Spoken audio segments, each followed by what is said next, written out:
Bonjour à tous, merci d'être présents nombreux à cette table ronde qui est organisée par la Charte des auteurs et des illustrateurs jeunesse en partenariat avec le Salon du livre de Troyes. Donc nous sommes très heureux d'inaugurer aussi cette conférence à Troyes. En fait, dans le cadre de ce salon, c'est la première fois que la Charte organise une de ces conférences dans une ville de province et on en est très content. On a décidé de parler aujourd'hui de la médiatisation de la littérature jeunesse parce que c'est un sujet qui revient et dont on parle très régulièrement. Et on avait déjà organisé dans le cadre de Salon de Paris il y a 3 ans une conférence sur la littérature jeunesse étudiée à l'université, bonne vendeuse et pourtant totalement ignorée presque des médias. Et là aujourd'hui on va voir 3 ans après où on en est. Et pour ne pas rester sur le constat seulement on parle très peu de la littérature jeunesse, je pense que tout le monde le sait, on va essayer quand même aussi d'ouvrir des portes et de montrer ce qui existe, à la limite les causes de ce désintérêt ou de cette complexité à parler de la littérature jeunesse, mais aussi ce qui existe aujourd'hui quand même, ce qui se développe, et les pistes possibles pour développer la communication autour de la littérature jeunesse. Donc pour parler de ce sujet, j'ai invité, d'abord j'excuse notre présidente de la Charte, Samantha Bailly, qui malheureusement est souffrante et ne peut pas être parmi nous aujourd'hui, et qui en tant qu'auteur de littérature jeunesse aurait pu parler avec talent de sa capacité à médiatiser elle-même sa propre œuvre, étant donné qu'elle a une chaîne YouTube. Alors on parlera quand même de chaîne YouTube, malheureusement sans elle. Pour la remplacer gentiment, donc Damien Coquard qui vient de la communication et de l'audiovisuel et qui est créateur de Web TV Culture et de 3 petits chats télé, donc une télé aussi sur la littérature jeunesse et d'autres chaînes de télé internet, on va dire. Et donc merci beaucoup d'avoir remplacé notre présidente.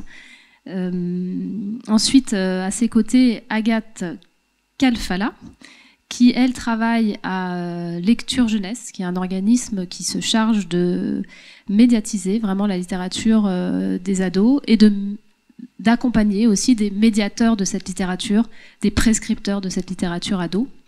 Et donc Agathe est, on va dire, médiatrice. Et son rôle est de sensibiliser, former un petit peu les médiateurs, qu'ils soient des bibliothécaires, des profs CDI, des profs, à la littérature pour adolescents et aux adolescents aussi, on va dire. Et donc à mes côtés, Denis Chessou, lui, est-ce qu'on ne présente plus peut-être, qui est d'accord. Donc qui est on va dire au départ un grand cycliste, disons-le. De là tout part. Et il a, depuis bientôt 30 ans, voire 30 ans, pilier de France Inter. Et voilà, la Tulu fête ses 30 ans. Donc créateur d'émissions sur la littérature jeunesse à la radio, donc on lui doit ça, le livre pour enfants, la Tulu mon petit loup, et aussi donc un grand intérêt pour l'écologie avec l'émission CO2 mon amour. Donc voilà. Donc merci à tous les 3 d'être là.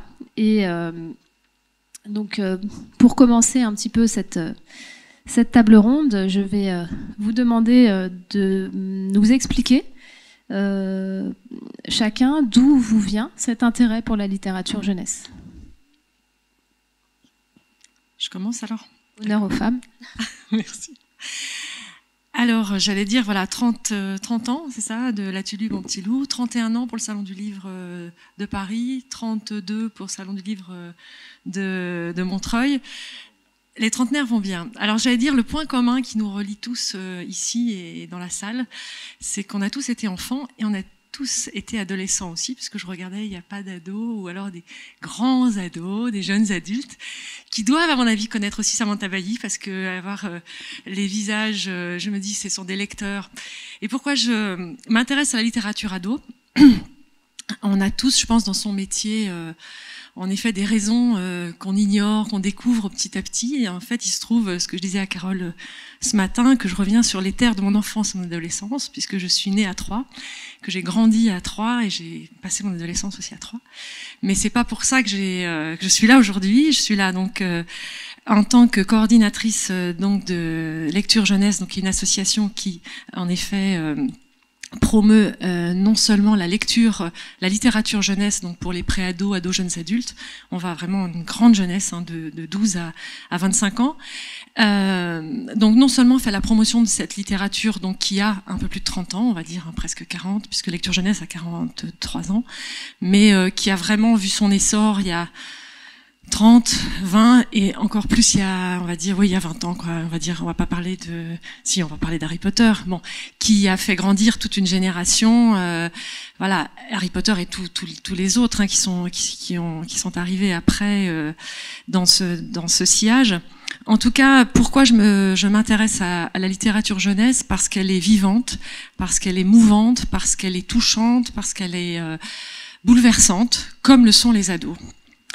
Et d'autant plus, je trouve que les ados sont très malmenés, que l'adolescence en général est une période qu'on a envie d'oublier ou qui n'est pas forcément la période dont on est le plus fier, parce que c'est une période de grosse transition, une période de grande fragilité. Et bon, il y a des mots, hein, je sais pas, fier, ou en tout cas, c'est une période qui est... alors, l'adolescence étant, encore une fois, mouvante. Hein, moi, je fais des formations auprès des bénévoles de Lire et Faire Lire sur les pré-ados, et ils découvrent qu'on est pré-ado à l'entrée au collège à 10 ans, 10, 11 ans. Et oui, alors on n'est pas encore dans l'adolescence physique, mais on sent les prémices, et souvent je cite, tiens, que je vais citer. Quelqu'un, essayez de deviner qui a dit, parce que je parlais de ça sur les tabous dans littérature jeunesse, parce qu'on va en parler, je pense aussi. Les tabous, c'est l'invention des adultes qui ont peur de l'intelligence des enfants. Eh bien, c'est quelqu'un qui a un petit bonhomme qui existe depuis 25 ans. C'est le papa de Titeuf. Ouais, et je trouve que cette parole est magnifique. Les tabous, c'est l'invention des adultes qui ont peur de l'intelligence des enfants. Et je pense qu'en effet, il faut parler de tout.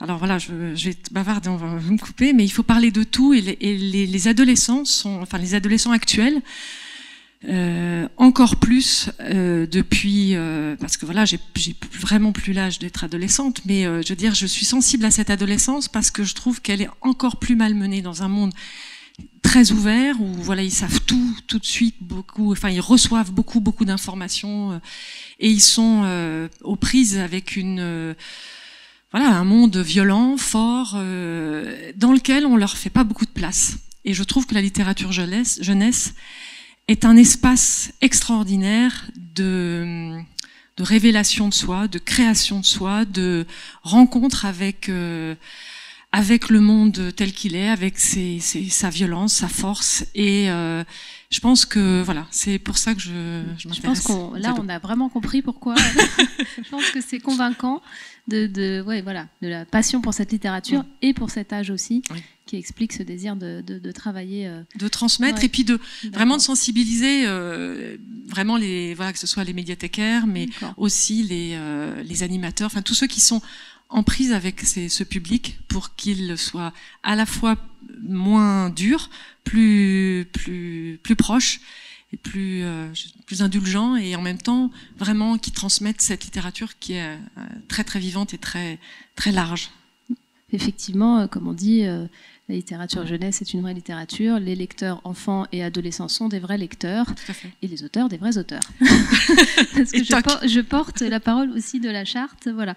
Alors, Damien, donc vous, effectivement, qui créez là maintenant, co-créez avec Amélie Plançon cette télé pour Internet sur la littérature, en tout cas jeunesse. Est-ce que vous pouvez nous expliquer comment vous en êtes venu là?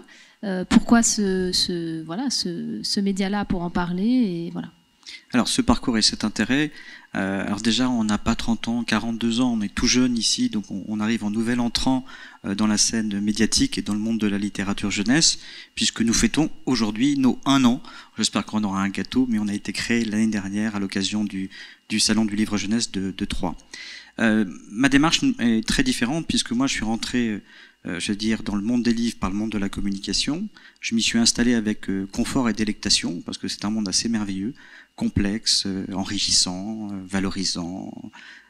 Et puis, on s'est intéressé à la littérature générale avec Web TV Culture, avec un succès réel, c'est-à-dire qu'aujourd'hui, c'est une chaîne qui a 90 000 abonnés, qui a 300 000 visiteurs par mois, donc c'est devenu une chaîne assez référente en prescription de littérature. Alors, vieillesse, j'ai entendu ce mot aux assises, enfin de cette littérature-là.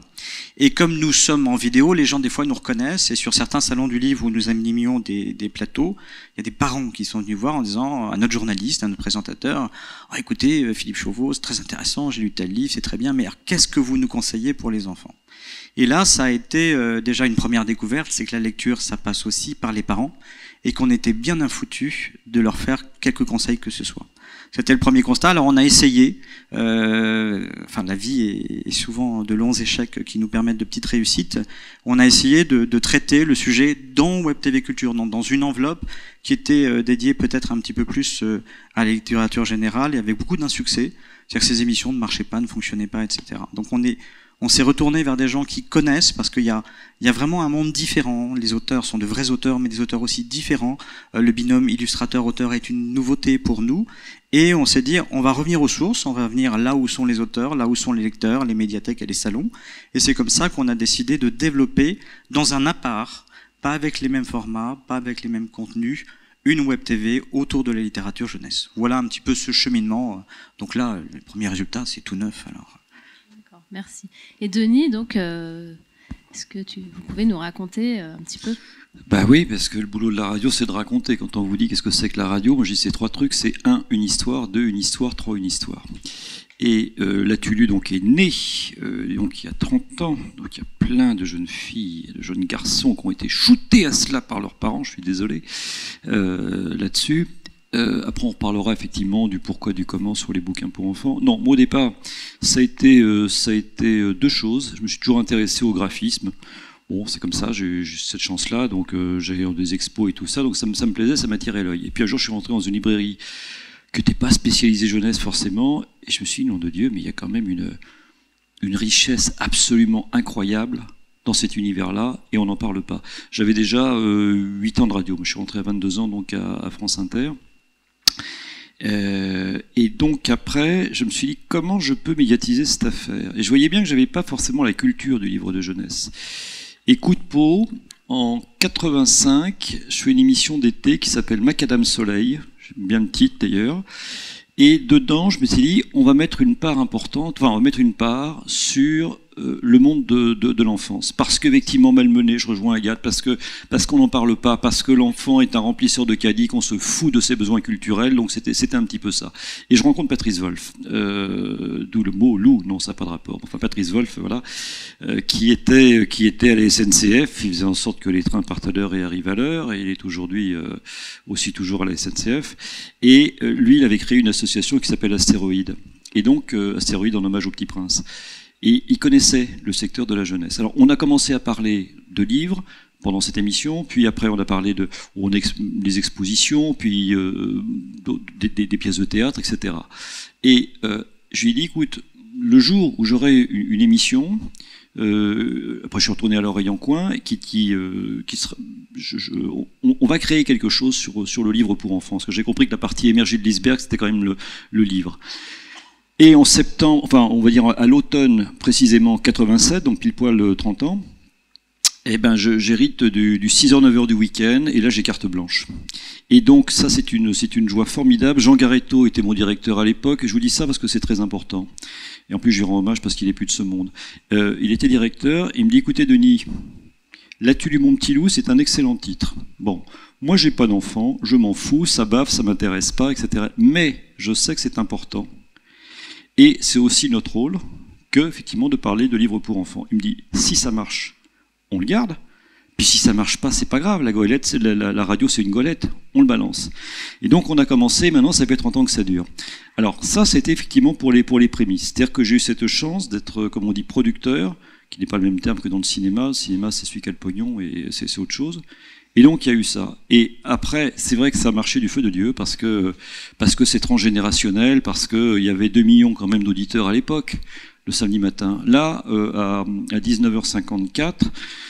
Sur les 4 minutes 40 à peu près, où on se bagarre toutes les semaines avec Noël Bréham qui trouve qu'il y en a trop, enfin, etc. Non, c'est quand même un peu la réalité, quoi. C'est un peu fatigant de temps en temps. C'est pas grave, c'est un truc entre nous. Vous êtes 900 000 à l'écouter. Bon, donc ça marche très bien. Et puis après, moi de toute façon, je me suis pris au jeu. Mais je ne suis pas rentré en me disant il faut faire lire les enfants. C'est pas vrai, c'est pas mon boulot, c'était pas ça au départ, c'était pas cette idée-là. Ce que je voulais en tout cas, c'était aussi rompre avec cette complaisance qui veut que le livre de jeunesse pour les gosses supporte la médiocrité. Et donc c'est pas de la sous-littérature. Et ce que tu as très bien dit tout à l'heure, c'est qu'on est obligé de dire ce sont des vrais écrivains, c'est de la bonne littérature. Et j'en ai marre effectivement parce que ça commence à aller de soi, mais dans des salons, d'autres salons, vous voyez Michel Houellebecq, écrivain, vous voyez Christine Angot, je ne sais plus ce qu'elle est, bon on va dire écrivain, et puis après vous voyez Anne-Laure Bondou, jeunesse. Vous voyez Nathalie Novy, jeunesse. C'est pas des écrivains, c'est pas des créateurs, on ne sait pas ce que c'est une honte, c'est absolument une honte. Et donc après, je tiens beaucoup aussi au terme de l'actualité du livre pour enfants, parce que ça veut dire qu'il y a une actualité, comme dans n'importe quel média. Voilà, non mais c'est vrai que c'est ça. En plus ça va être un peu plus long parce que les bouquins vont pas au pilon tout de suite, donc c'est toujours un petit peu plus long, donc ça c'est ça. Après évidemment que c'était aussi d'ouvrir un champ de référence pour les gamins. Ça c'était une des fonctions de la Tulus, c'est-à-dire que j'aime bien bagnauder, pour reprendre un terme qui est lié au canard d'ailleurs. Donc aller circuler comme ça, d'aller méandrer.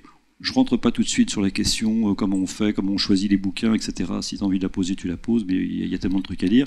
De dire aussi que c'était pas seulement un cadeau de Noël, le livre de jeunesse. Parce qu'à l'époque, on a déboulé, il y avait 7000 livres qui paraissaient par an, il y en a pratiquement le double aujourd'hui, avec les rééditions incluses. Mais à l'époque, donc en 87, il y avait 50% ou 45% du chiffre d'affaires qui se faisait au moment de Noël. Bon, et moi je dis, ce qu'on dit, c'est vous intéressez aux parents, vous dites, et vous lisez qu'à Noël? Ah ben non, on lit toute l'année. Et bah, les enfants c'est pareil, c'est incroyable. Et puis c'est foutus ados aussi, c'est quand même dingue. Bon, donc c'était aussi le fait de l'avoir tous les samedis permettait aussi de faire ça. Alors, faut bien reconnaître que, après, bon, sur les logiques de plaisir, tout ce que l'on veut, ça après, Carole, c'est toi qui verra les axes, parce que on peut y aller. Mais ça a permis d'ancrer quelque chose et que ça devienne une normalité. Alors après, ce qui a marché aussi, on va quand même, nous on est des passeurs, comme on dit, c'est-à-dire que moi je me nourris du talent des autres, je minimise pas le mien quand même, parce qu'effectivement il faut quand même savoir le faire, et le travail que fait mon réalisateur Xavier Pestugia, où maintenant on raconte une histoire, le truc a changé, c'est-à-dire que pendant 20 ans c'était 2 papapoules qui racontaient donc le livre. Et puis après, donc Patrice, pour des raisons personnelles, donc s'est arrêté, mais c'est vrai que ça a été menacé, c'est-à-dire que pendant 2 ans, si vous voulez, Jean-Marie Cavada, qui était président de Radio France, qui était extrêmement bienveillant en plus, bon, a fait en sorte que l'information récupère la case du 8h25 où on était, ou du 8h40. Bon, très bien, donc de nouveau, c'était l'interview politique, enfin, le truc qui fait bander les journalistes. Et donc, et derrière ça, moi je me suis retrouvé pendant 2 ans, si vous voulez, dans l'émission d'Edwige Antier, je tiens à dire que j'ai strictement rien contre elle, qui faisait une émission de psy pour enfants. Et voilà, donc je suis arrivé là. Alors moi je suis pas fou. Pour Patrice c'était au-dessus de ses forces. Et après je m'arrête là. Mais on sait. Moi j'ai gardé le strapontin parce que je sais comment trop marche le métier. Si vous lâchez un truc, après c'est fini. Donc je l'ai gardé. Et après la Tulu mon petit loup est reparti. Voilà. Donc on en est là. Et effectivement ça marche. Moi je fais que les albums, mais c'est autre chose. D'accord, c'est vrai que tout ce que vous racontez soulève plein de points en fait qu'on a envie de développer sur les critères, la manière de parler de cette littérature à partir du moment où on dit que c'est une vraie littérature, donc où effectivement vous pourrez nous expliquer un petit peu vous, quels sont vos critères, votre façon, comment vous vous positionnez par rapport à vos confrères, et puis aussi donc sur le succès de cette émission, parce que c'est intéressant de voir que justement ça marche, ça s'adresse à des parents, ça s'adresse à des prescripteurs, à des médiateurs. J'aimerais savoir, vous, justement, là, par rapport à cette médiatisation de la littérature jeunesse, il existe très peu de choses. Ce qui existe peut durer, marcher, comme les émissions de Denis le montrent. En télé, aujourd'hui, on voit des tentatives un petit peu d'émissions qui parlent de livres pour enfants. On peut encore, voilà, on pourra en parler aussi. Damien, vous parliez par rapport à parler de cette littérature jeunesse sur Internet et par rapport à parler de littérature tout court, de la difficulté finalement de trouver un public pour la littérature jeunesse spécifique, que c'était pas si simple justement, parce que quand on se pose la question de l'échec entre guillemets d'une médiatisation de la littérature jeunesse avec des exceptions près et de l'absence un petit peu de cette littérature dans les médias généraux, oui. On a 2 micros pour 4. Je tiens à préciser que c'est né sans l'aide des éditeurs et que ça mourra sans l'aide des éditeurs. C'est-à-dire que c'est né parce qu'il y a une volonté tout à fait personnelle de le faire. C'est pas un directeur, une fois de plus, je l'avais bien compris, qui a dit il faut faire quelque chose pour la jeunesse. Bah, tiens, qui veut le faire dans la salle? Non, ça s'est pas passé comme ça. C'est bien, et si ça marche, c'est parce que c'est profondément incarné. Oui, ça c'est vrai, mais en règle générale, je pense que dès qu'on est dans des chemins de traverse, ce qui marche, c'est parce que c'est incarné que ça marche. Il y a un individu quand même derrière et sa volonté propre et son goût. Après, effectivement, par rapport à l'absence générale quand même de cette littérature jeunesse, on a du mal, on se bagarre, on essaye de lui donner sa reconnaissance, on essaye de lui donner sa légitimité de véritable littérature, et c'est compliqué, et on se heurte à une réelle complexité, à quelques exceptions près. Et vous parliez quand même aussi de difficulté de rassembler, de trouver un public. Damien, est-ce que vous pouvez expliquer cette pensée ? Oui, alors c'est un sujet là très vaste. Alors, je pense qu'on a tous les en littérature jeunesse. Hein. Alors en littérature jeunesse, alors, je fais quand même un petit parallèle en littérature générale. On a été confronté déjà à un problème, c'est d'avoir un temps de télévision qui est un temps linéaire, qui est un temps fermé, qui est un temps commercial. Ce qui fait que la prime est à tout ce qui se voit le plus, qui se vend le mieux, qui réunit le plus de monde et pour apporter le plus d'argent. C'est à peu près l'équation économique aujourd'hui des grands médias et de la télévision, qui n'est pas l'équation de l'Internet. Donc ça veut dire que quand quelque chose ne marche pas en télévision, ça ne veut pas dire que ça n'a pas de raison d'exister. Ça veut dire que dans les critères de ce que c'est, en termes de sujet, ça ne correspond pas aux critères économiques de la télévision et ou même des fois de certaines radios. Toutes n'ont pas les vertus de celles de Monsieur Chessou. Alors cette difficulté, si on essaie de l'exprimer, c'est que on va dire qu'économiquement, déjà, les éditeurs sont peut-être pas les plus proactifs par rapport à ces grands sujets des médias. Il y a en littérature générale et en littérature jeunesse, je sais moins, mais des fois un manque de dynamisme et d'inventivité sur l'aspect médiatique. On est sur quelque chose d'assez traditionnel. On a la difficulté aussi d'un sujet qui est pas simple à médiatiser, entre guillemets, puisqu'il fait appel à l'auteur, à son illustrateur, aux parents, aux médiateurs et puis aussi aux enfants. Là, il y a un peu une quadrature de l'équation. Alors, certains le font avec talent, mais c'est vrai que c'est une vraie difficulté.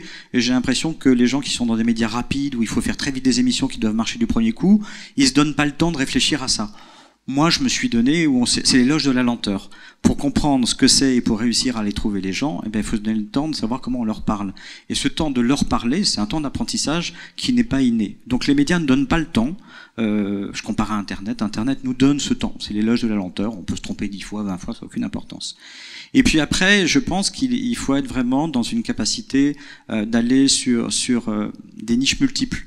Nous, on se posait la question de s'adresser aux enfants, ce qui n'était pas la bonne question, me semble-t-il, parce qu'ils n'ont pas attendu après nous pour essayer de trouver des choses. L'idée, c'est d'essayer de s'adresser à plusieurs populations et d'essayer de le faire dans le même endroit et avec des contenus différents et simultanément. Alors je pense les parents, parce que les parents sont aujourd'hui un chaînon très important pour nous. Je pense beaucoup aux médiateurs, c'est-à-dire au travail des médiathèques, des libraires aussi. Là, on travaille beaucoup avec les libraires. Ce sont des ambassadeurs et des médiateurs. Et puis après, d'essayer de faire en sorte que les enfants rentrent en interaction avec ça. C'est-à-dire de prime abord, si vous demandez à un enfant ses goûts de lecture, c'est compliqué. Ils vous connaissent pas. D'abord, vous êtes très vieux, vous avez une barbe, vous êtes poivre et sel, je ne ressemble pas à Samantha. Donc c'est compliqué. Donc il faut leur donner les moyens aussi d'interagir avec leur propre sujet. On est donc sur une forme de contenu qui va les appâter, entre guillemets, sur le net, qui correspond absolument pas au paradigme de l'équation des médias commerciaux. Donc voilà la difficulté. En revanche, on sait qu'ils existent. Alors nous, on a une position qui est compliquée, on est en audiovisuel et sur le net. Ça fait très peur, alors on va parler de peur, ça fait terriblement peur au monde du livre, parce que déjà quand c'est numérique, c'est plus du livre, enfin on a connu ça en 2007. Et puis en plus, audiovisuel, c'est le temps que les enfants pensent devant la télé, ils le passent pas devant, etc., etc. Et pourtant, c'est bien ces objets audiovisuels qui doivent les ramener vers une démarche de lecture. Donc oui, il y a une énorme difficulté. Je comprends que quand on cherche du profit et de l'immédiateté, on ne trouve pas la solution. Oui, que ce soit compliqué, une médiatisation à partir du moment où elle est rentable. Okay. Alors moi, j'ai envie de rajouter quelque chose à ces raisons-là, qui est de l'ordre de et je le vis aussi en tant qu'auteur, qui est de l'ordre de la position juste des enfants et des adolescents dans notre monde et dans notre société. Et je donnerai la parole avec plaisir à Agathe à ce propos, c'est-à-dire que j'ai le sentiment que le désintérêt qui frappe la littérature ado et enfantine est lié au fait qu'on considère mal dans notre monde l'enfant et l'adolescent et qu'on ne le considère pas comme un vrai lecteur, comme quelqu'un qui peut choisir, qui a sa propre littérature, et notamment sur les adolescents, en sociologie des études le prouvent, hein, et Agathe, je vous laisse la parole pour nous faire ce lien entre le désintérêt pour la littérature ado et la situation difficile qu'on laisse, et la place qu'on laisse aux ados dans notre société. Oui, alors, vaste sujet comment on considère les ados plus que les enfants, parce que je le vois en médiathèque en particulier, toutes les démarches qui sont faites auprès des petits, hein, de la petite enfance, et c'est tant mieux, hein, on met les petits de plus en plus tôt en contact avec les livres, avec les images, avec les histoires, avant même qu'ils sachent lire, donc c'est formidable et c'est une très très belle action. En revanche, les adolescents, on le voit en médiathèque, on le voit en librairie, on le voit partout, ils sont mal aimés, ils sont pas attendus. Quand ils arrivent en groupe, ils font du bruit, ils sont nombreux, ils gênent et ils ne trouvent pas leur place non plus parce qu'ils sont entre deux. Et longtemps, les bibliothèques, il y avait une section jeunesse, une section adulte. Les choses ont beaucoup changé, beaucoup évolué. Cependant, c'est vrai que là, je voudrais faire référence à 2 livres qui sont sortis récemment. Enfin, un qui vient de sortir la semaine dernière de Marie-Rose Moreau, qui elle est responsable de la Maison de Solène sur cette structure qui accueille les jeunes en grosses difficultés alimentaires, problèmes d'anorexie et de boulimie. Marie-Rose Moreau qui a écrit un livre qui s'appelle Nous n'aimons pas assez nos ados, et si nous aimions nos ados, je ne sais plus exactement le titre, mais voilà, vraiment un plaidoyer pour être plus aimable avec ses ados, c'est-à-dire plus vraiment les regarder avec un autre regard et être plus attentif à ce mal-être. Bon, elle donne des chiffres. Elle est vraiment du côté psychiatrique aussi. Elle donne des chiffres assez forts et perturbants sur la santé mentale. Et elle dit que c'est vraiment à l'adolescence que les jeunes se construisent, vont vers des habitudes, que ce soit des habitudes alimentaires, corporelles, sociabilité, etc. Donc il y a vraiment un besoin de faire plus attention à ces ados. Et un autre livre, alors là, d'un anthropologue qui s'appelle Jocelyn Lachance, qui a écrit un livre qui s'appelle Adophobie. Donc le titre parle de lui-même, où il dit les adultes ont peur des ados et ont peur pour leurs ados, ce qui est complexe. C'est-à-dire qu'on va sûrement parler d'Internet, etc. Il a fait référence aussi à cette longue étude qui a été faite par Dana Boyd, qui est anthropologue aussi, qui a mené une étude aux États-Unis, qu'elle a menée pendant plusieurs années, où elle a observé les comportements d'adolescents et pour comprendre comment ils étaient sur les réseaux sociaux, qui s'appelle C'est compliqué, qui a été traduit l'année dernière. Et les conclusions de Dana Boyd, c'est de dire les ados sont des personnes comme les autres, simplement. Ils vont beaucoup sur les réseaux sociaux. Et c'est vrai qu'on a beaucoup, comme pour la télévision, comme pour la bande dessinée quand ça a eu beaucoup de succès. C'est vrai que les réseaux sociaux occupent beaucoup les jeunes, mais une de ses analyses, c'est de dire s'ils sont tellement sur les réseaux sociaux, c'est parce que la ville est policée, parce qu'il n'y a plus de place pour se réunir, parce que dès qu'il y a 3 ados, trois jeunes qui sont ni dans la posture d'enfant ni dans celle d'adulte, on se dit oh là là, qu'est-ce qu'ils préparent? Enfin, il y a quand même une stigmatisation de l'adolescent. Alors pas de l'adolescent tout seul qui va lire dans son coin qu'on voit pas et qui est l'adolescent parfait, mais globalement, il y a vraiment une peur de l'adolescence, voilà, de ce qu'il, de sa puissance, de sa fragilité. On voudrait qu'il sorte de cette crise quand même, hein, parce que voilà, il gêne, quoi. Et cette non-place accordée à l'adolescent pourrait franchement être totalement liée à ce que nous on vit en tant qu'auteur pour adolescents. Oui, et jeunesse. Ouais, vraiment. Oui, et à cette non-reconnaissance de la littérature qui s'adresse aux adolescents. Donc je pense qu'on a, à tous les trois, vous donnez quand même un bon panel d'explications possibles aussi de cette non-reconnaissance médiatique. Et par ailleurs, des solutions aussi, c'est-à-dire l'éloge de la lenteur, de prendre le temps, de savoir comment on peut en parler. Et puis aussi... dans votre travail, Agathe, ce travail que vous faites de médiation auprès de prescripteurs qui vont en parler.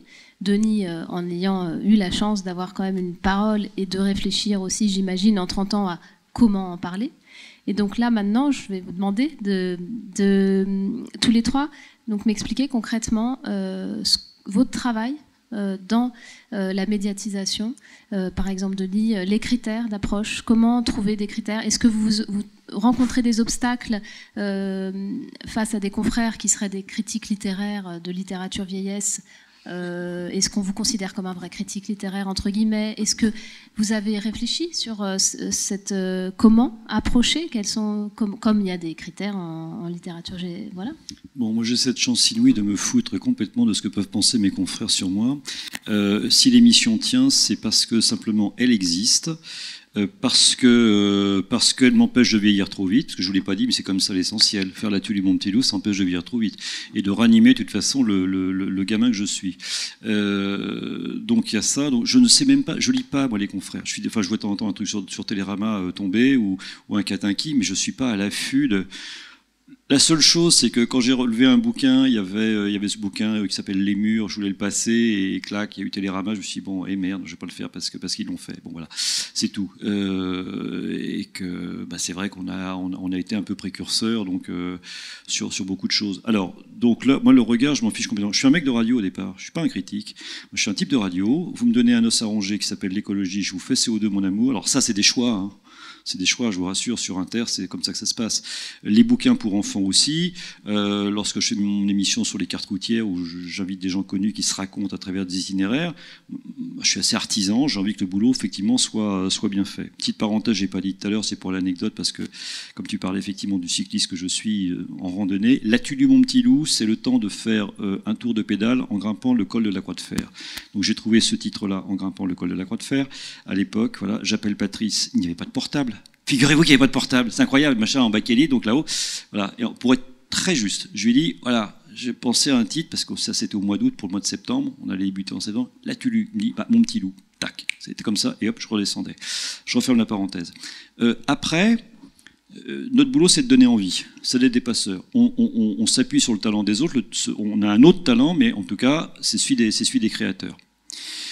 Lorsque j'ai basculé avec Patrice, lorsque Patrice s'est arrêté, je me suis dit, tiens, j'ai envie de raconter le livre presque le soir au bord du lit. C'est pour ça que j'ai demandé à mon copain Eric Oswald, qui est, comme vous le savez, le leader du groupe de rock Les Féroces Lapins à Malakoff, qui est un gars qui est génial, c'est un comédien, un comédien. On l'entend régulièrement sur plein de traductions sur France Inter. Je lui file les textes de la Tulle 10 minutes avant. Et je lui apporte le bouquin, donc il ne les lit pas. Je lui dis voilà ce que je veux comme intention et tout ça. Et pouf, on l'enregistre en une prise ou en deux prises. Ça ne répond pas complètement à ta question. Après, effectivement, les critères. Genre là, je suis toujours très embêté. Je suis très instinctif. Au bout de 3 pages, je peux voir tout de suite si un bouquin est à chier ou pas. Voilà. Donc, parce que vous avez autant, ça c'est la bonne nouvelle, vous avez autant en livre vieillesse qu'en livre jeunesse de bons et de mauvais livres. Il n'y a pas de raison, si vous voulez, qu'en livre jeunesse, ce soit meilleur. Alors... c'est bien parce que c'est beau. Oui, c'est beau, mais c'est con.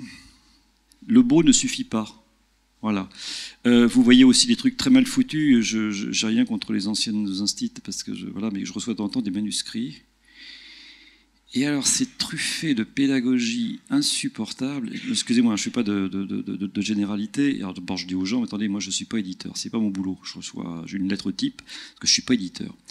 Mais je me sens plus, si vous voulez... Ouais, évidemment, on dit, oui, critique de livres pour enfants. C'est vrai qu'on n'est pas 15, donc on va dire que c'est ça. Mais je suis plus, si vous voulez, en train de me dire, comment donner envie avec un bouquin, moi, qui m'a plu. Voilà.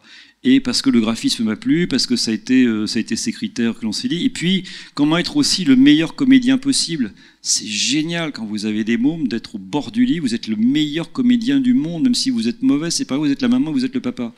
Donc vous serez géniaux. Alors, il y a des livres.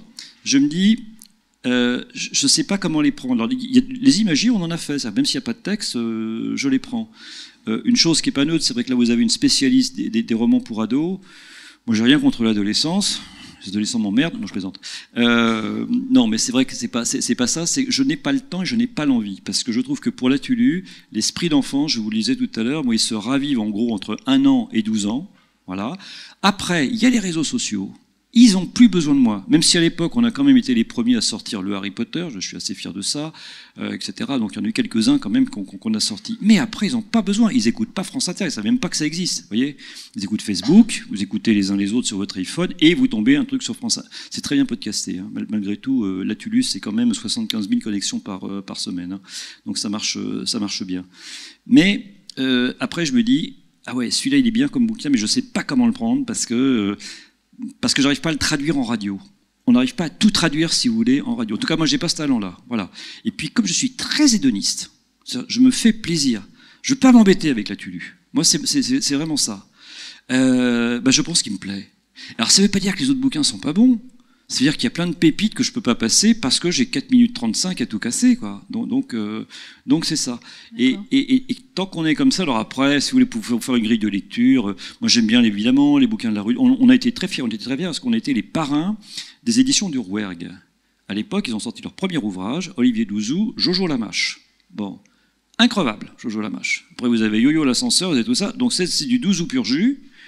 Et l'histoire de cette vache, effectivement, qui part dans les étoiles, c'est bon. Eh bien, ils ont vendu 3500 bouquins dans la foulée. Donc, ils ont pu faire le 2e. Puis après, ils ont pu faire le 3e, etc. Donc là, on est très fiers parce qu'on a pu soutenir vraiment ça. Et là, c'est la notion de service public de France Inter. Je vous dis une fois de plus, c'est pas ma direction. Faut jamais oublier une chose.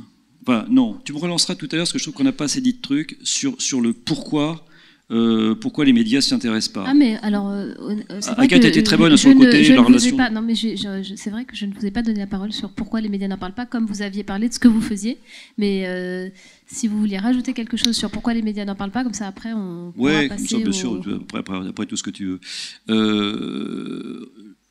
Le titre, c'est le livre de jeunesse existe dans les médias par défaut.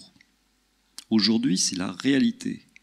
Il est impensable, si vous voulez, que je sois en gros le seul avec une petite notoriété en France. On a une littérature, une des plus belles du monde en France. Donc, cherchez l'erreur aussi. Alors moi, je veux bien, effectivement, les directeurs des chaînes sont des gens qui ont mon âge, c'est-à-dire entre 55 et 65 ans. Donc, ils ont oublié qu'ils ont été un enfant, donc leurs gamins sont élevés déjà depuis longtemps. Ils sont grands-parents. Mais justement, c'est ça aussi. Alors, l'avantage, c'est pas de leur dire c'est génial, les livres de jeunesse extraordinaires et tout ça et tout. Non, moi j'arrive, part de Camembert, 100% du chiffre d'affaires de l'édition, 14% édition jeunesse. Les albums, les romans, c'est à peu près 20%. Bon, il faut parler comme ça. Édition jeunesse, qu'est-ce que ça veut dire? Les gamins, évidemment, ils n'écoutent pas France Inter, on est bien d'accord. Bon, donc, ça touche quand même 40 millions de personnes au total. C'est-à-dire que vous prenez les enfants, vous prenez les adultes et vous prenez les grands-parents. Vous avez une émission qui est transgénérationnelle, contrairement à CO de mon amour, qui est un petit peu plus polémique sur l'environnement. Et là, ça touche vraiment un maximum de gens. Tout le monde est d'accord.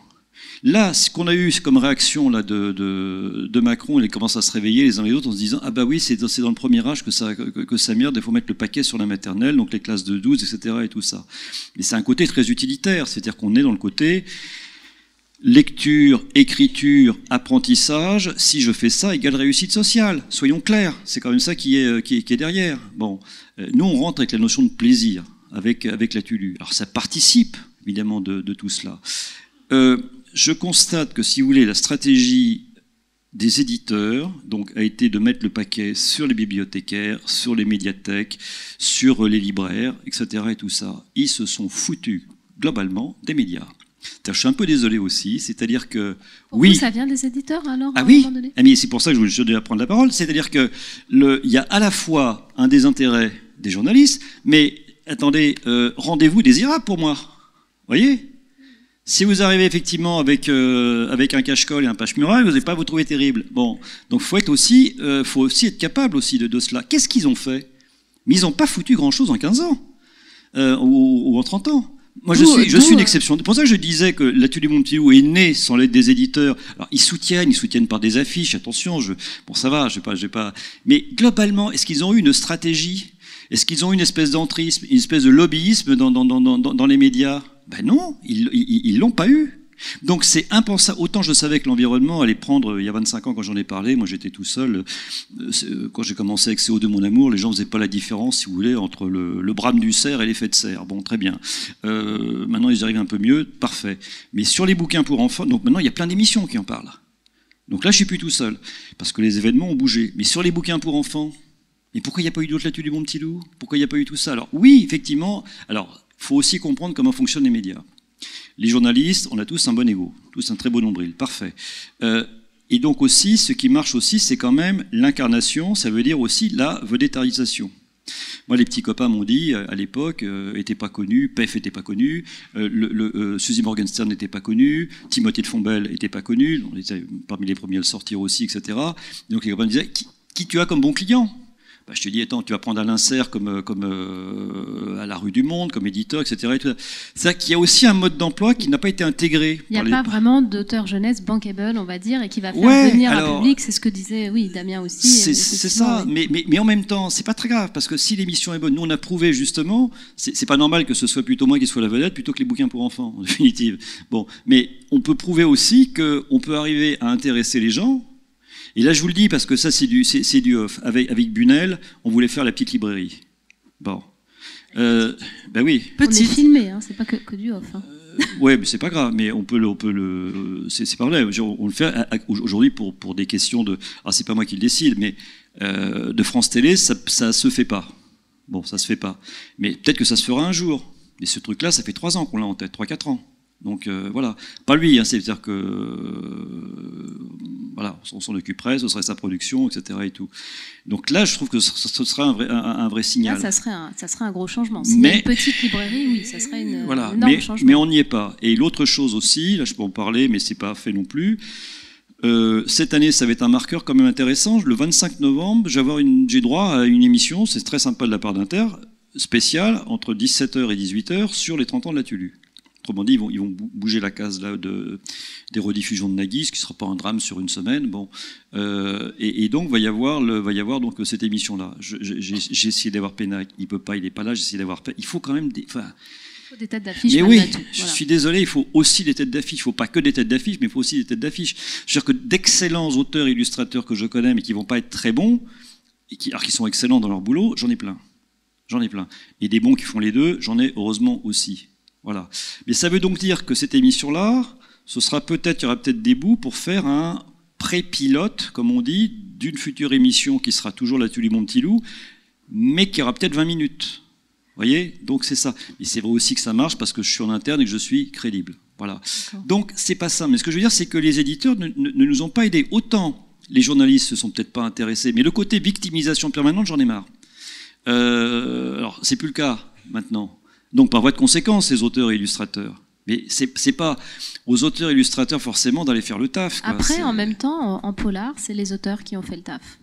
C'est exact. Et je pense que là, on est en train de vivre quelque chose comme ça. Les auteurs, là, il y en a un certain nombre.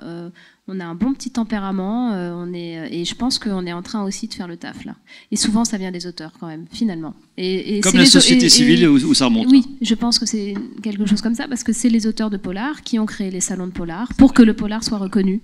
Et on est peut-être là en train de vivre un peu la même chose, et ça vient des auteurs. Ça va venir. Moi, je pense que ça va venir. Je ne sais pas quand, Ça, petit à petit, ça vient, et c'est les auteurs, effectivement, qui prennent beaucoup les choses en main et qui s'occupent. Alors, Samantha Strella, c'est intéressant, elle amènera encore une autre problématique de l'auteur qui fait sa propre médiatisation parce qu'elle en a marre de ne pas être médiatisée quelque part. Donc, c'est son choix et Internet lui donne cette possibilité aujourd'hui. Mais les auteurs, c'est nous qui organisons ces tables rondes, là, par exemple. C'est nous qui nous questionnons, qui essayons d'amener aussi, justement, des analyses, de clamer et proclamer que nos lecteurs, on leur fait confiance. C'est des vrais lecteurs et nous sommes des vrais auteurs et nos livres sont des vrais livres et on le répète et on le répète. Et donc c'est vrai que je pense qu'on est en tout cas en train de prendre vraiment sérieusement les choses en main, les auteurs là. Après, quelle forme ça prendra, on verra, mais en tout cas on prend les choses en main. Puis je crois que psychologiquement, il y a eu aussi un côté de se dire les médias c'est le diable, le livre pour enfants, faut pas l'entacher de ceci, faut pas l'entacher de cela. Alors ça a bougé. Maintenant c'est plus l'argument. Hein, ça c'est intéressant parce que ça permet de rebondir et je donnerai aussi la parole à Agathe là-dessus sur le fait que notre littérature a aussi ses particularités, donc parce qu'elle est pour les enfants, d'être dans des espèces de schizophrénie entre une littérature sacrée parce qu'elle s'adresse aux enfants ou aux adolescents, donc elle a une mission particulièrement jugée supérieure, ou bien une littérature qui n'est qu'une littérature passerelle vers la vraie littérature, le vrai livre et le vrai lecteur adulte, et rarement finalement une littérature qui doit être pédagogique. Effectivement, donc tout ça aussi, derrière, il y a eu beaucoup de temps, je trouve, avant d'arriver à un discours sur juste une littérature, point. Voilà.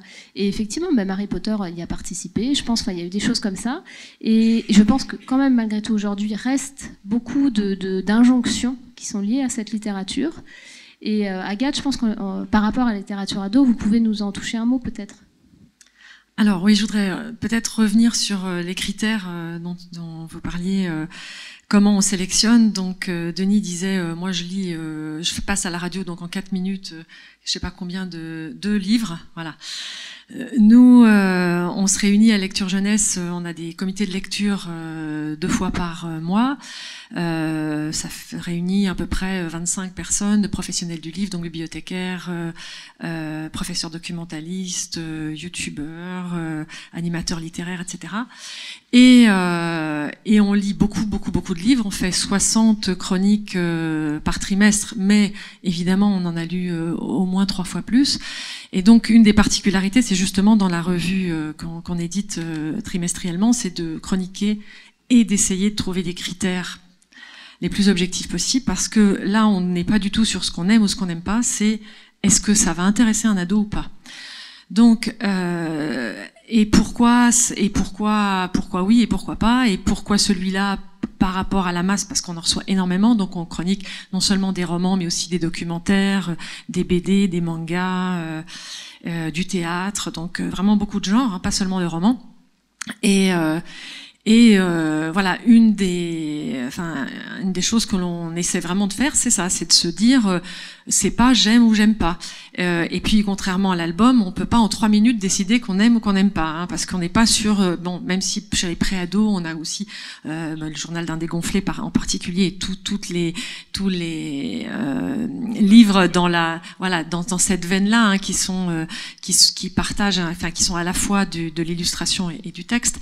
Donc, chez les pré-ados, on continue à les accompagner avec du dessin, même si bon, certains livres jeunesse, ados, jeunes adultes sont aussi un peu illustrés. Il y en a certains qui ont encore gardent cette marque-là.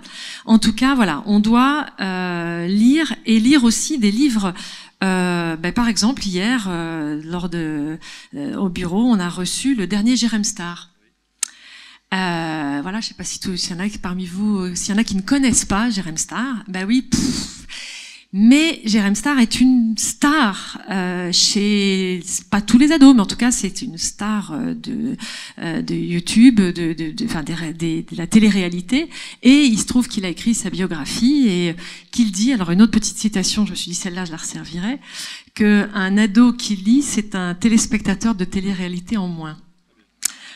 alors voilà, il a ce double langage puisque bon, mais en tout cas, voilà, Jérém Star, mais aussi on va lire des albums,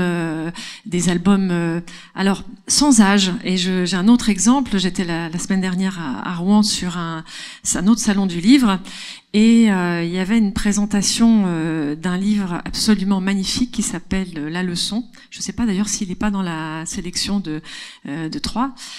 Et un album avec très peu de texte, et que j'avais découvert aussi lors d'un stage précédent à Rouen. Je me balade pas mal en France, et là c'était au Mans la semaine dernière.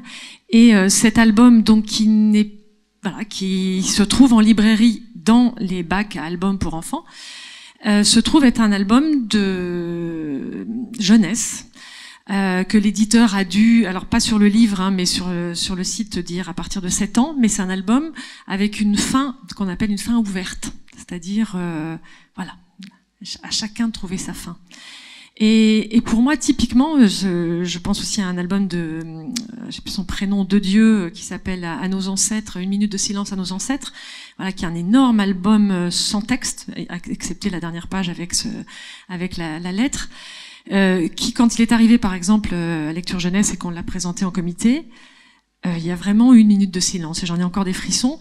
C'est un livre, c'était au moment de la 14-18, enfin de la commémoration de la guerre 14-18, donc c'était en 2000, on l'a dû le recevoir en 2016, enfin c'est dans cette période-là. Ocre, avec ses dessins en grandes pages, des gueules cassées, mais aussi un lièvre aux aguets, enfin voilà, des images qui appellent des histoires, qui appellent du texte, qui appellent voilà. Donc je m'éloigne un peu de mon sujet. Donc les critères, c'est voilà, par rapport à un album, par rapport à un livre qui va être, alors là, qui a pas besoin de médiatisation. Voilà, Jérém Star. Il est super médiatisé partout, et je pense à un autre, alors un autre dans le même genre, mais quand Enjoy Phoenix, youtubeuse beauté, a sorti son livre Enjoy Marie, par exemple, est-ce que, alors qu'il bénéficiait d'une médiatisation énorme, est-ce qu'on en parle, est-ce qu'on le chronique dans notre revue? Je vous coupe par rapport à la médiatisation, c'est ambivalent en fait. Enjoy Phoenix n'avait pas besoin de médiatisation parce qu'elle était connue des ados par Internet. Oui, mais c'est ça le média, c'est pas la télévision. Voilà. Le média des ados, c'est Internet. Faut pas parler de télé. Les ados ne regardent pas la télé. C'est ringard de regarder la télé. Ils regardent YouTube. Donc, elle avait bénéficié d'une médiatisation. Elle avait son public. Donc, elle est dans le nouveau média, enfin le média jeune. Les ados ne regardent pas la télé. Ils n'écoutent pas France Inter, ça c'est sûr. C'est les parents ou les grands-parents. Donc, elle avait bénéficié d'une énorme médiatisation. Et quand les libraires faisaient venir Enjoy Phoenix, donc Marie Lopez, ils avaient, mais vous l'avez sûrement vu, des foules et des heures et des heures de queue de public qui n'étaient jamais rentrés dans leur librairie. Donc, à Lecture Jeunesse, on s'est dit, on ne peut pas ne pas parler de ce livre, même s'il est médiatisé, parce que ce livre est lu. Et ne pas en parler, c'est faire une censure, c'est dire, il est déjà médiatisé, il n'a pas besoin de nous, en même temps, et je sais pas, là aussi, il y a beaucoup de bibliothécaires ici, mais on a dans notre comité de lecture, une directrice de bibliothèque à Paris qui dit, moi je lis des témoignages, j'achète des témoignages, j'achète des livres que l'on voit dans les relayages, dans les gares ou dans les grandes surfaces, parce que sa citation qu'elle revient, c'est que toute personne qui entre dans un espace comme une bibliothèque et qui ne voit rien qui lui est familier, il lui est signifié, alors c'est une phrase très connue de, je ne sais plus, ça va me revenir, Lahari, voilà, qui dit toute personne, quiconque entre dans une bibliothèque et ne voit rien qui lui est familier, il lui est signifié, j'ose dire de manière violente, que l'espace n'est pas fait pour lui. Donc, de la médiatisation, il y a un moment, voilà, on n'est pas sûr, ça me plaît pas, on peut pas. Et les ados lisent beaucoup de livres qui ne plaisent pas aux adultes. Et d'ailleurs, c'est une de leurs spécificités. Et c'est pour ça que les adultes ont tant de mal à en parler. Et vous parliez tout à l'heure de Bunel. Je suis désolée, il a eu des mots absolument terribles sur la littérature jeunesse. Alors, qui veuille faire la petite librairie, je veux bien. Déjà, ça s'appelle la petite librairie. C'est une grande librairie pour les ados. Et ben en même temps, de toute façon, ils n'ont pas besoin de lui. Enfin, je veux dire, je suis désolée, mais ils n'ont pas besoin de la grande librairie, ils n'ont pas besoin de la télévision. Ils ont besoin d'auteurs comme les auteurs du 4, par exemple, dont vous faites partie.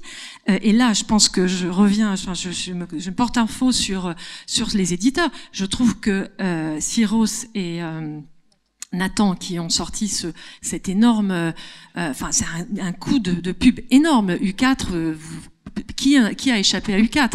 Le visuel était magnifique et moi qui forme beaucoup, enfin je suis allée voir dans des vidéos, il y a beaucoup de jeunes qui ont commencé à lire, enfin j'ai des témoignages que j'ai lus et entendus de jeunes qui ont dit c'est le premier livre que je lis parce qu'au CDI on a pris cette histoire de jeunes adolescents voilà, où le monde adulte est terminé, et enfin les ados ont le pouvoir. Et qu'est-ce qu'ils en font?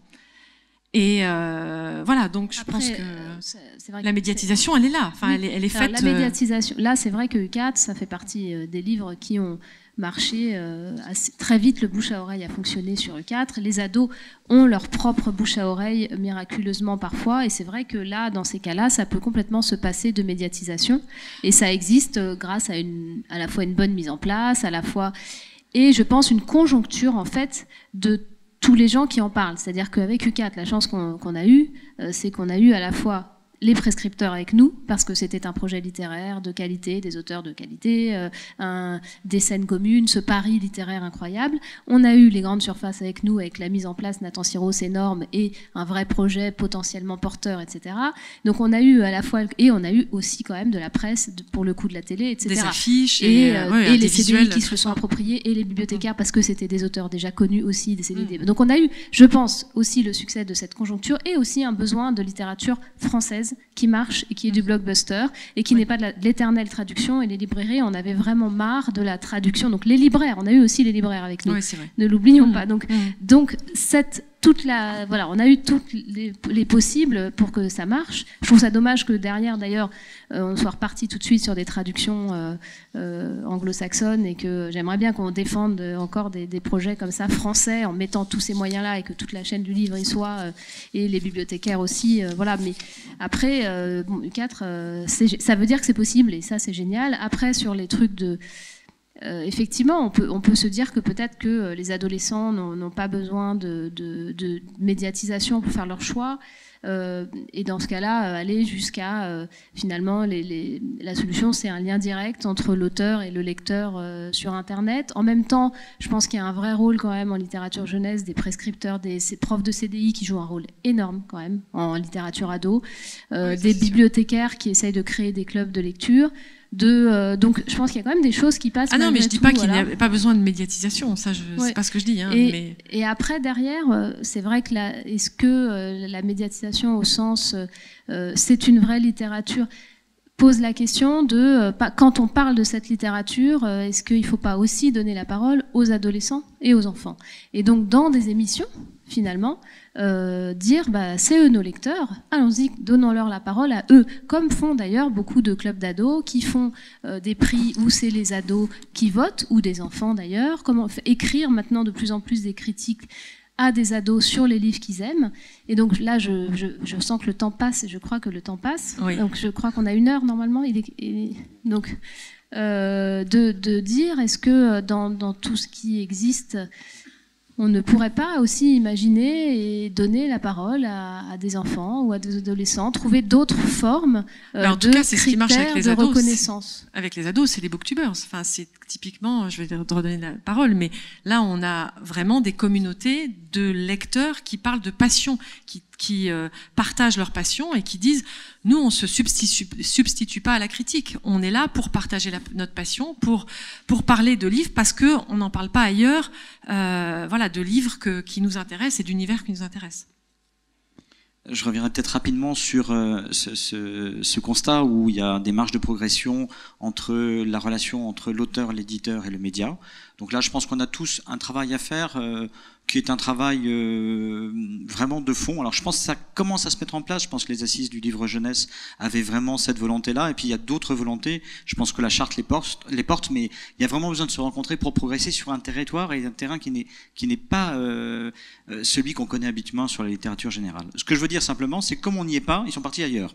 C'est-à-dire tout d'un coup, ces lecteurs, et de plus en plus jeunes d'ailleurs, parce qu'on parle des ados, mais ils sont nombreux maintenant les plus jeunes, ils partent en dehors des zones radar des grands médias pour se retrouver dans ce côté magmatique du web. Alors certains vont devenir eux-mêmes des critiques littéraires avec bon goût et intérêt, d'autres avec, à mon avis, un regard qui peut être un tout petit peu plus étonné de notre part, parce que là, on est capable du tout et du bon et du meilleur et du pire, etc. Donc la problématique aujourd'hui, à mon avis, elle s'analyse sous, je dirais, la ligne des grands médias et plutôt sur les médias numériques, puisqu'ils sont là, qu'est-ce qu'on fait avec eux? N'allons plus les chercher là où ils ne sont plus, allons dialoguer avec eux là où ils se trouvent. Et là où ils se trouvent, ils ont emmené leurs parents et leurs grands-parents aussi. Donc c'est-à-dire qu'on a vraiment on est descendu, et là, qu'est-ce qu'on fait? Alors nous, ce qu'on essaie de faire, parce que on parlait de grille. Nous, aujourd'hui, on est tout à fait humble, on se dit que tout seul, on va très vite. C'est l'histoire des booktubers, c'est-à-dire que si on a du talent, si on est vidéogénique, on est capable d'emmener le monde derrière soi, pour le meilleur et pour le pire, parce que c'est quand même une relation très incarnée dans ce moment-là avec des adolescents, potentiellement peut-être avec des fois des problèmes de discernement ou d'encouragement, enfin on connaît ça. Hein. Il y a aussi, donc je pense qu'il faut se mettre à plusieurs, c'est-à-dire essayer de se mettre autour d'une plateforme, ou en tout cas d'une plateforme de connaissances, où on se dit, est-ce qu'on ne peut pas être sélecteur de contenu? Est-ce qu'on ne peut pas agréger des contenus pour les différentes cibles? Puisqu'aujourd'hui, quand on y regarde de près, il y a tellement de choses à voir sur le net que je ne sais même pas si on passe pas à côté des pépites.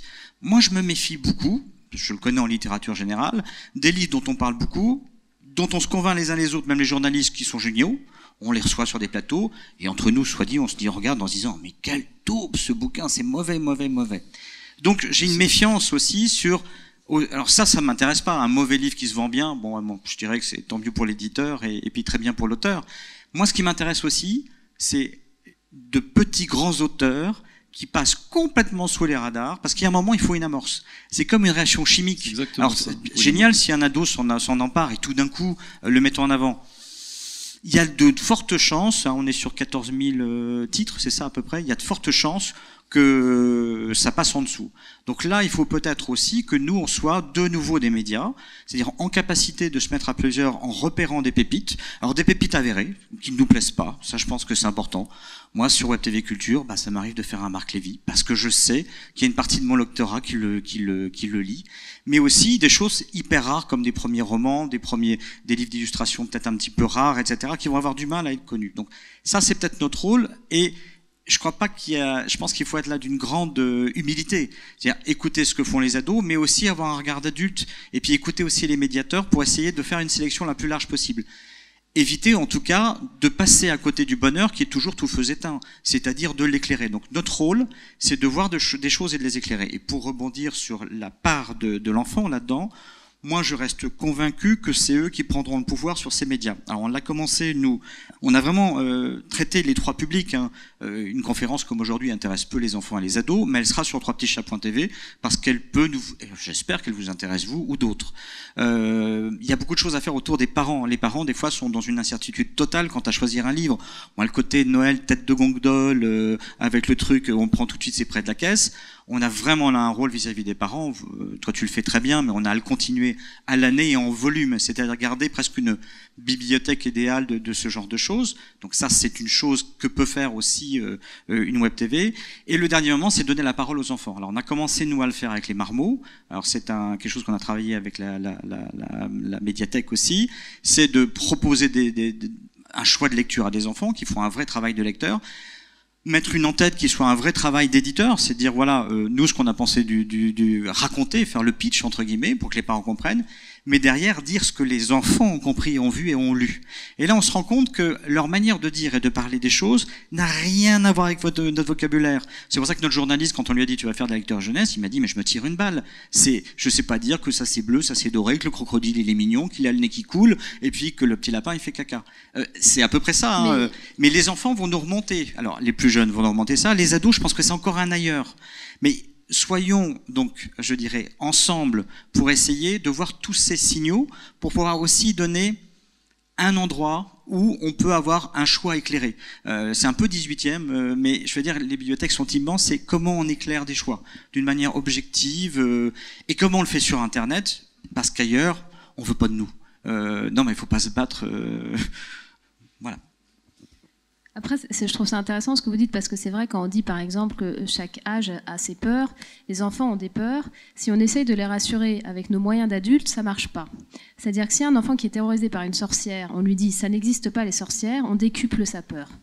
Si on dit à un enfant à quoi elle ressemble ta sorcière, comment elle s'appelle, et qui parle de sa sorcière et qui la dédiabolise, on l'aide. Et je pense qu'il y a un truc comme ça aussi dans nous, notre manière d'aborder finalement cette littérature qui est pour enfants, c'est d'accepter que ils ont les solutions de leur âge, qui sont magiques et qui sont enfantines, et face aux livres pour enfants, ils ont aussi leur propre regard. Et s'ils lisent un livre d'une petite fille qui fait un goûter dans le jardin, et ce qui les intéresse, c'est de voir qu'elle est pieds nus, et que c'est dingue, elle marche pieds nus dans l'herbe, et ben c'est magique. Je suis ravie que cette petite ne retienne que ça de mon livre. Et je pense que là, on trouvera des solutions et des clés pour parler de cette littérature. Dans cette acceptation fondamentale que les enfants, comme les adolescents, ont les solutions de leur âge, en fait. Voilà. Ce qui est génial, c'est que les mômes, de toute façon, ils commencent par la complexité, par l'abstraction quand ils ont 5 ans, et après ils ont le rationnel qui leur tombe dessus. Alors je voulais quand même vous rassurer, c'est vrai que Agathe a raison, moi je pars sur des coups de cœur, mais je pars sur des coups de cœur parce qu'il y a un coup de cœur graphique, parce qu'il y a un thème qui est traité, même si c'est les cauchemars, etc., ça a été fait 50 fois, mais si la 51e elle est bonne, ben, on va le prendre. Donc évidemment qu'il y a toujours quand même une lecture avec graphisme, texte, images que vous connaissez donc les uns et les autres.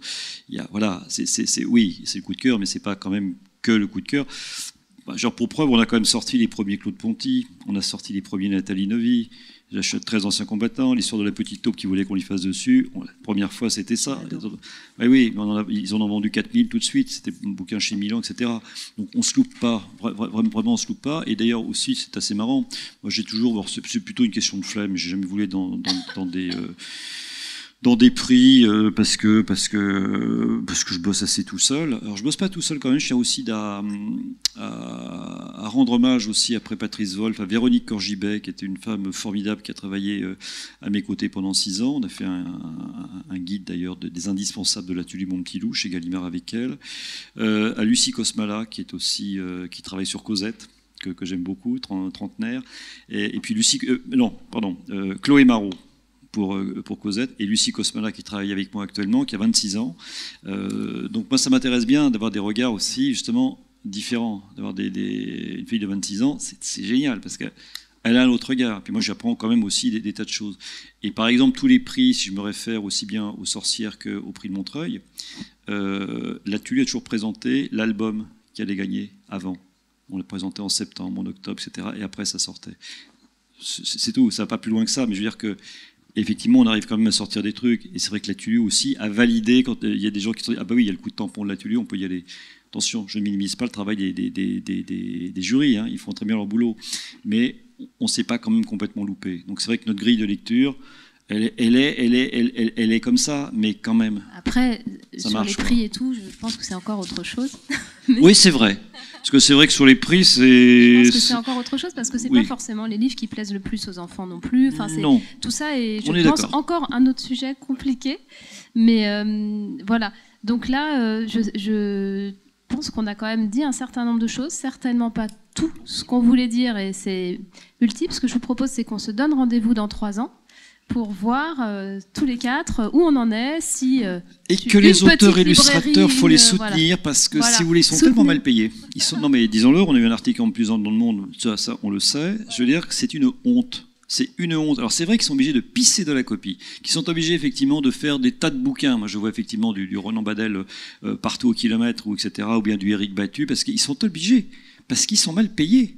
Je veux dire que les droits d'auteur, c'est une cata. Hein, voilà. Donc, alors... Oui, c'est ça. Merci. Parce que c'est vrai que voilà, la charte, on défend les droits des auteurs. Et moi, je maintiens depuis que je suis à la charte que tout est lié et que en fait, la sous-rémunération des auteurs jeunesse est liée au fait qu'on estime que ce n'est pas des vrais livres, pas une vraie littérature, pas des vrais auteurs. Et de plus en plus, je pense que c'est aussi lié au fait que ce ne sont pas considérés comme des vrais lecteurs, que tout ça c'est une boucle et qu'à un moment donné, si on considère que c'est une vraie littérature, des vrais lecteurs et des vrais auteurs, on réglera aussi le problème de la rémunération et qu'il faudrait peut-être que les éditeurs, avant de râler sur le fait qu'en salon du livre, les auteurs jeunesse sont logés dans des mauvais hôtels et pas dans les mêmes hôtels que les auteurs de littérature générale, ils devraient aussi, au sein de leur maison d'édition, payer autant leurs auteurs jeunesse que leurs auteurs de littérature générale. Parce que s'ils font au sein de leur maison d'édition les mêmes conditions aux auteurs de littérature générale et aux auteurs de littérature jeunesse, eh bien, je pense que les salons du livre logeront les auteurs jeunesse dans les mêmes hôtels que les auteurs de littérature générale.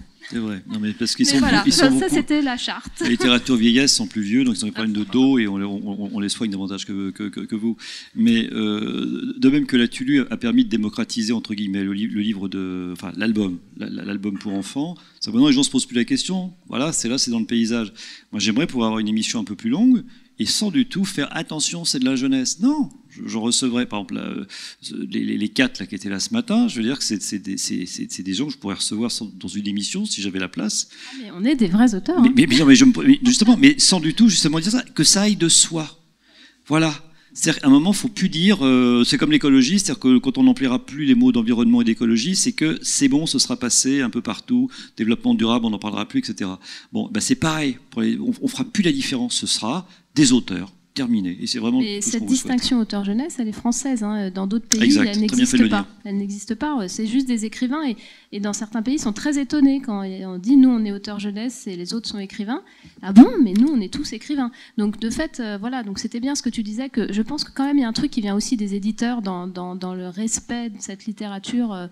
Et je pense qu'il y a des éditeurs qui respectent vraiment cette littérature. Donc, à eux de respecter aussi les auteurs dans des rémunérations.